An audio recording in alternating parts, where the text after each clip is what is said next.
쇼펜하우어는 마흔이 되기까지 누구에게도 관심받지 못한 고독한 철학자였습니다.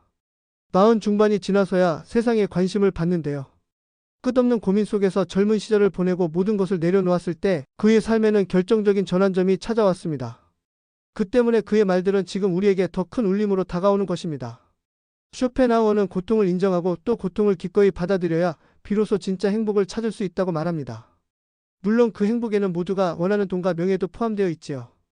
하지만 외적인 것을 무작정 욕망하기보다 무게 중심을 자기 내면으로 옮겨올 때 진정한 나만의 행복을 찾을 수 있다고도 말합니다. 오늘 소개할 책은 인생을 살아내기 위한 철학 쇼펜하우어 말인데요.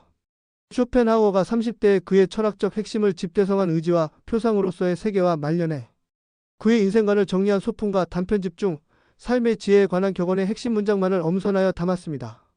쇼펜하우어의 철학과 대표 문장을 오늘 이 시간에 여러분과 함께 만나보겠습니다. 산다는 것은 괴로운 것이다. 고통의 세계에서 벗어나는 법을 동양에서 최초로 자세히 사상화한 사람은 인도의 석가모니일 것입니다. 석가모니는 29세 때 처자를 버리고 출가한 뒤 6년간의 수행 끝에 35세 때 깨달음을 얻었다고 합니다. 그는 이 6년간의 수행 중에 인생 속 고통의 본질을 분석하고 이를 없애는 방법을 찾았습니다. 석가모니에 따르면 태어나고 죽고 또 무엇으로 태어나서 죽는, 즉 윤회가 지배하는 이 세상은 고통으로 가득 차 있습니다. 이 세상에서 인간은 많은 괴로움에 직면해야 합니다. 일단 사람은 태어날 때 어머니의 산도를 통과하면서 과거세, 이 세상에 태어나기 이전의 생애를 망각하는데 이것이 생고입니다. 이어서 노고 병고가 찾아오고 그 뒤에는 반드시 사고가 뒤따릅니다. 이것이 인간으로서 태어나서 늙고 병들어 죽는 과정에서 겪는 사고입니다. 인생 행로에는 여기에 다음 4가지 고통이 더해집니다. 이것이 흔히 일컫는 사고팔고입니다. 5번째, 사랑하는 자와 언젠가는 반드시 이별해야 하는 고통 애별리고, 6번째, 싫은 사람과 더불어 살아야 하는 고통 원증애고, 7번째, 원하는 것을 얻지 못하는 고통 구불뜯고, 8번째, 몸과 마음의 왕성한 감정과 욕구로 인한 고통 오음선고. 이러한 사고팔고의 가르침은 지극히 현대적인 고뇌를 예견했습니다. 예를 들어 오늘날 회사에서의 인간관계에서도 원증애고는 일상 다반사이며 정규직이 될 수 없는 계약직이나 파트타임 근무자에게 구불뜯고는 생생한 현실입니다. 한편으로 석가모니는 사고팔고를 극복하는 방법으로 8정도를 설파했습니다. 그 내용으로는 이 세상은 고통으로 가득 차 있음을 자주 떠올릴 것, 번뇌에서 벗어나길 바라며 마음을 바르게 유지할 것, 거짓말을 하거나 타인을 비방하지 않을 것, 살생하거나 도둑질하지 않을 것 등이 있습니다. 그러나 8정도 중에는 속세를 벗어나 출가하지 않으면 도저히 이룰 수 없는 이상도 있습니다. 예를 들어 석가모니 시대에는 이성과 성관계를 갖지 않을 것, 절에 들어가 섭리에 따라 흔들리지 않고 부처의 길을 따를 것 등의 규율이 있습니다. 이런 8정도가 훌륭한 이상이긴 하지만 속세를 벗어난 생활은 불가능하다고 여긴 사람들 사이에서 이른바 대승불교가 생겨났습니다.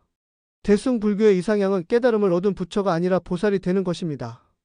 보살은 자신의 성불보다는 다른 이들을 고통에서 구하는 일을 이상으로 여깁니다. 그런데 서양 철학자나 사상가 중 가장 석가모니에 가까운 철학을 주장한 사람이 있습니다. 바로 쇼펜하우어입니다. 이 책의 프롤로그에서도 언급했듯 쇼펜하우어는 인간은 다양한 욕망에 사로잡히기 때문에 충족되지 않은 욕망으로 인해 항상 결핍을 느끼고 끊임없이 마음이 꺾이며 결국 삶 전체를 고통으로 느끼게 된다고 말했습니다. 이처럼 인간의 삶을 고통의 세계로 보는 점에서 쇼펜하우어는 석가모니와 일치합니다. 특히 싫은 사람과도 사귀어야 하는 괴로움, 즉 원증애고를 중요시하여 고독한 삶을 살도록 권했습니다. 그러나 자본주의가 발전하면서 사람과 사람, 나라와 나라의 교류가 활발해진 19세기에 살았던 쇼펜하우어는 석가모니처럼 출가하여 속세를 등지는 것이 훌륭한 이상은 인정했지만 이를 실현하기는 지극히 어렵다는 사실 또한 알고 있었습니다. 그래서 그는 현대적인 고뇌를 논하는 동시에 그러한 고뇌로부터 벗어나는 방법을 다음과 같이 제시했습니다. 삶은 고통과 권태 사이를 오간다. 모든 욕망의 기저에는 불만, 결핍 그리고 고통이 있다. 만약 원하는 것을 쉽게 손에 넣어 당장의 욕망이 사라진다 해도 인간은 곧 거대한 허무와 권태에 사로잡히게 된다. 이처럼 인간의 삶은 시계추처럼 고통과 권태 사이를 오간다. 매일의 고통에서 벗어나는 법. 쇼펜하우어는 고통과 괴로움은 죽을 때까지 우리를 따라다닌다고 말했습니다. 또 인간은 스스로 고통받을 뿐만 아니라 타인까지 괴롭혀 결국 비참한 세상을 만든다고도 주장했습니다. 특히 법과 질서가 없을 때 사람들은 노골적으로 이기주의와 추악함을 드러낸다고 합니다. 쇼펜하우어는 이를 국가와 사회 현실을 분석한 영국의 유명 철학자 토머스 홉스의 학설과 연관짓습니다. 홉스는 저서 리바이어던에서 국가의 자세를 논하면서 만약 인간의 행동을 구속하는 국가와 같은 시스템이 없어진다면 어떻게 될 것인가에 관해 다음과 같이 설명했습니다. 국가가 없는 자연 상태에서 인간은 누구나 평등하다. 따라서 많은 이가 같은 것을 원하는데 그것을 모두가 누릴 수 없을 때 사람들은 타인을 적으로 간주하고 상대를 굴복시키려 한다. 즉 만인에 대한 만인의 투쟁이 생기고 사람들의 생명이 위험에 노출됨과 동시에 견디기 힘든 공포가 발생한다. 이 말을 요약하면 인간은 서로에 대해 늑대다. 즉 인간은 짐승 중에서도 가장 잔인한 들개와 늑대와 같다는 이야기입니다. 쇼펜하우어도 홉스의 논리에 동의했던 듯 인간이 얼마나 악의에 찬 잔혹한 존재가 될 수 있는지 설명합니다. 또 그는 타인의 불행을 자신의 행복으로 여기는 악인의 심리를 끈질기게 추적했습니다. 그러나 쇼펜하우어 이후의 세대 즉 20세기와 21세기의 사람들은 그가 살던 19세기 사람들에 관해 그나마 온순했더니라고 평합니다. 1, 2차 세계대전 시 히틀러같이 포악한 지도자의 손에 수백만 명이 희생당한 사실을 떠올리면 쇼펜하우어가 묘사한 19세기 악인의 심리가 정말 그토록 악한 것이었는지 의문을 갖는 이도 있을 것입니다. 한편 쇼펜하우어가 말한 고통에도 구원이 없는 것은 아닙니다. 그는 고통에서 인간을 구원하는 방법으로 대자연이나 예술을 통해 일시적인 초월의 경지를 맛볼 것, 그리고 종교 생활을 할 것을 강조합니다. 특히 자연의 아름다움을 접하고 얻는 행복은 오롯이 순수한 것이라고도 말했습니다. 아무리 극악무도한 악인이라고 해도 대자연을 접한 뒤에 감탄하는 사례는 여러 예술, 작품 등에서도 자주 발견할 수 있지요. 또 그는 삶에서 종교가 갖는 의미를 중요하게 생각하고 신이나 영혼 등과의 소통은 인간 생활의 중요한 요소이며 끊임없는 희망을 안겨준다고도 했습니다. 악으로 가득 찬 고통의 세계에도 한 줄기 빛이 비춰오는 상황이 있음을 그는 알려주는 것입니다. 쇼펜하우어 저서에는 의지라는 말이 자주 등장합니다. 그에 따르면 실제 그대로의 세계는 물자체인데 우리는 이를 인지하지 못하고 현상계만 인지한다고 합니다. 즉 현상계는 우리의 뇌가 감각으로 인식하는 것이며 따라서 세계는 나의 표상, 오감에 의해 인지되는 대상이자 현상입니다. 이러한 현상계는 시간과 공간, 인과 법칙에 따라 과학적으로 포착되는 대상이라고 합니다. 현상계와 대비되는 물자체는 인간이 인식할 수 없는 세계로 쇼펜하우어는 물자체를 의지라고 규정하는 새로운 견해를 내놓았습니다. 여기서 의지는 인간의 의욕을 나타낼 뿐만 아니라 자연의 모든 힘이자 살기 위한 끊임없는 노력을 말합니다. 그의 말처럼 의지란 과학적으로 증명할 수는 없지만 살아있는 존재라면 분명히 가지고 있는 것이지요. 앞으로 전할 쇼펜하우어 말에도 의지라는 표현이 여러 번 나옵니다. 그 말에 주목해 보기 바랍니다. 욕망은 끝이 없다. 우리의 삶은 살아내려는 수많은 의지의 충동적인 힘으로 꾸려진다.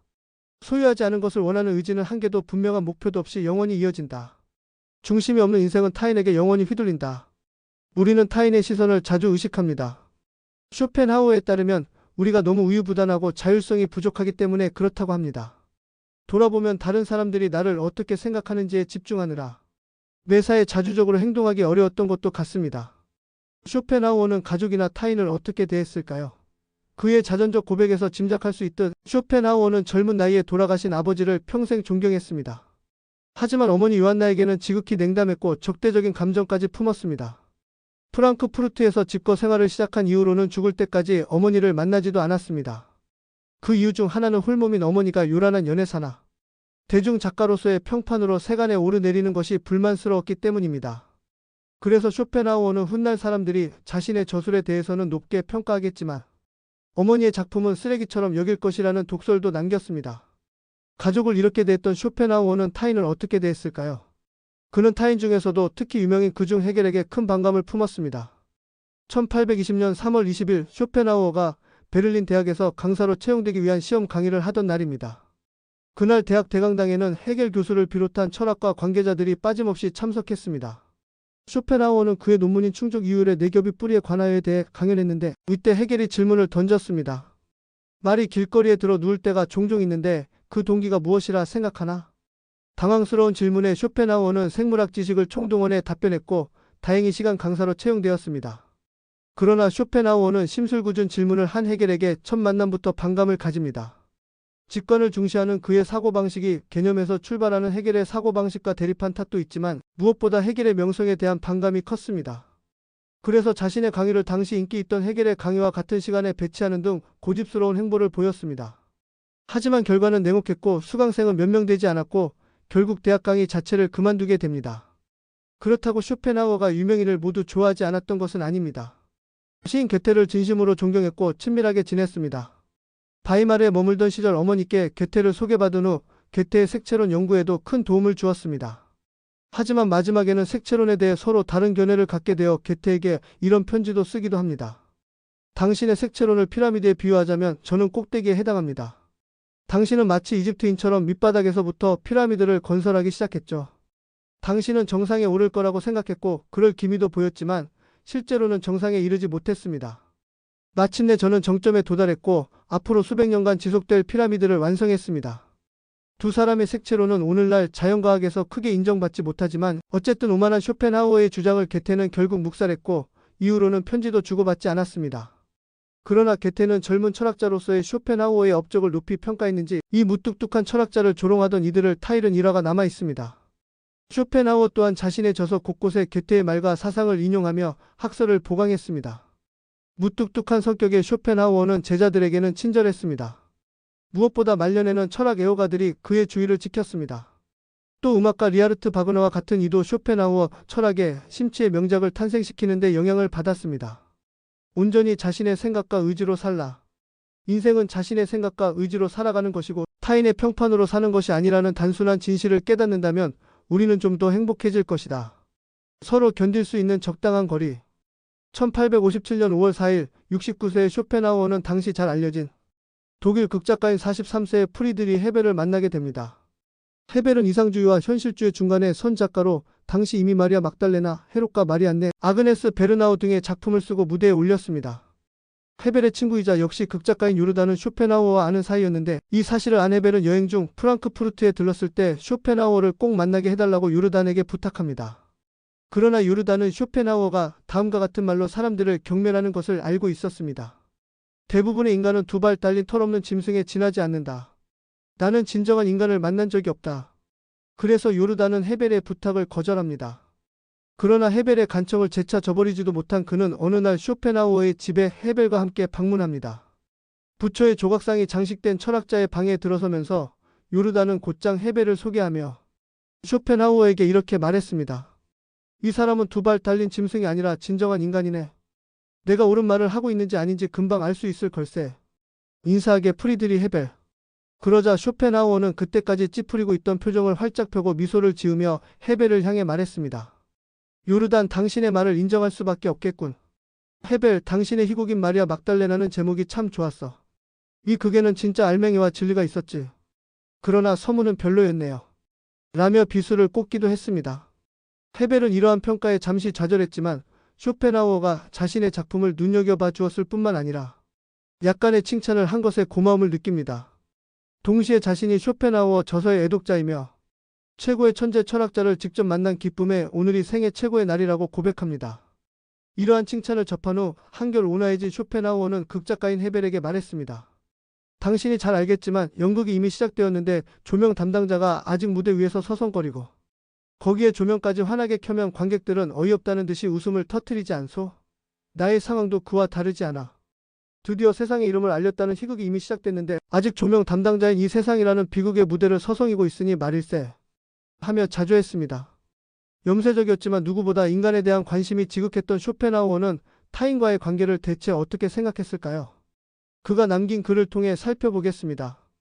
최악인 사람을 만났을 때 세상을 헤쳐나가기 위해서는 행동에 조심하고 관대함을 가져야 한다. 매사에 조심성을 가지면 손해와 손실을 막을 수 있고 관용이 있으면 분쟁이나 싸움에 휘말릴 염려가 없다. 우리는 많은 사람 사이에서 살아가야 하므로 비록 타인이 아무리 한심하고 우습게 여겨져도 함부로 비난해서는 안 된다. 오히려 그 개성을 고유한 것으로 받아들여야 한다. 살다 보면 최악인 사람과 직면할 수 있다. 그런 경우라도 그런 괴상한 인간도 있을 수 있지라고 생각해야 한다. 만약 이러한 태도를 취하지 않으면 불의를 저지른 것이자 다른 이에게 짐을 거는 셈이 된다. 왜냐하면 상대방의 원래 개성, 즉 도덕적 성격, 인지 능력, 기질과 인상 등은 결코 바꿀 수 없는 것이기 때문이다. 내가 말한 것이 나다. 쇼펜하우어는 고독을 사랑했습니다. 특히 프랑크푸르트에서 직과한 이후로는 타인과 친밀하게 지내거나 토론한 일도 거의 없어 보입니다. 그러나 말년의 업적을 인정받으면서 그의 주위에 철학 애호가들이 모이기 시작했고 토론도 잦아졌습니다. 쇼펜하우어의 대화를 쓴 비렐름 비너도 그와 토론한 사람 중 한 명입니다. 이 글은 쇼펜하우어 사후에 바로 집필된 것으로 그는 특히 쇼펜하우어의 대화법이 얼마나 훌륭했는지 강조했습니다. 그는 쇼펜하우어가 대화의 달인이었다고 밝혔습니다. 오래전 니체가 게테의 작품 중 가장 뛰어난 것이 게테의 대화라고 말했듯 만약 쇼펜하우어의 대화가 집필됐다면 그의 저서 이상으로 흥미로웠을 겁니다. 쇼펜하우어는 제자들에게 잡담 같은 것은 거의 하지 않았고 늘 단도직입적으로 그가 중시하고자 했던 철학적 문제를 중심으로 대화했다고 합니다. 그는 결코 추상적으로 말하지 않았다. 그의 말은 그의 문제처럼 직관적이고 단순하며 정확했고 심지어 생생했다. 가족과의 생활이나 다른 공동생활에서 겪어야 할 수많은 관심이나 배려, 혹은 고민이나 기쁨에 전혀 시달리지 않은 덕분일까? 그의 독특하고 흥미로운 대화 방식은 고대인의 변증법을 떠올리게 했다.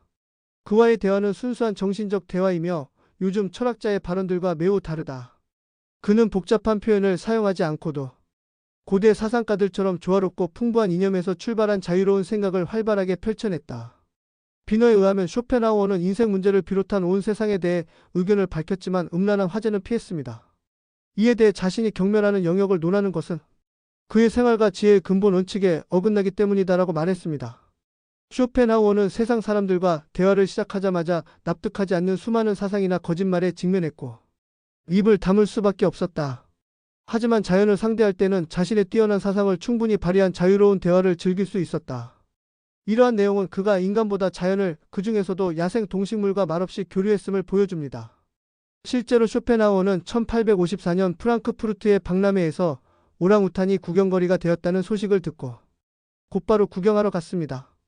칠순이 되어서야 이 생물과 만날 수 있는 기회를 얻었다며 기뻐한 쇼펜하우어는 오랑우탄이 교활하거나 기적인 눈빛은 전혀 보이지 않았고 머리나 마음 등은 열등한 인간보다 오히려 뛰어나다고 느꼈습니다.